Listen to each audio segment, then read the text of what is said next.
Okay, we get 28. What we're going to do today is we have 1, 2 and 1, 8 to create 28. You can watch this short to understand better what I mean, but I guess you'll understand it in the video, so don't need to worry. So we have 2, we have 8, we need to create 28. What can we do to achieve this? We cannot use any other number, and we can only use 1, 2 and 1, 8. We can, do the power of 2 or something like that. Like 8 to the power of 2 is 64, and this will not work because this number is bigger, but I guess you know what I mean. Wait, 2 to the power... Oh, actually, no, I'm stupid. Okay, so the first thing we need to figure out what is 28 squared. Maybe this will help us. So let's calculate it. I don't want to use calculator for that right now. We have 4, 6 over there, 2, 2. Then we have 6 and 5, 56. Now we add 4, 8, 7. Okay, 7, 8, 4. Let's quickly write it somewhere over here. 7, 8, 4 is the number we need to use.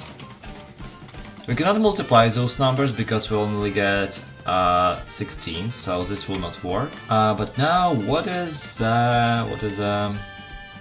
yeah, we need to figure out what it is the factorial of 8.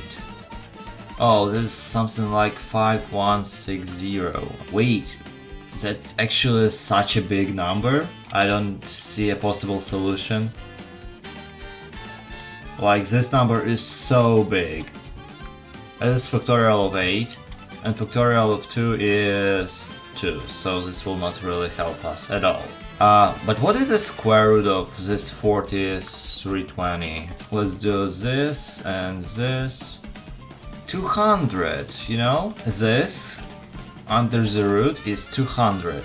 Still a lot, so I don't know if this will help us in any way. What about 200 under another square root? Let's see. Wait, guys. So, let's erase all of that. We don't need this anymore. So, what we do? 2 times square root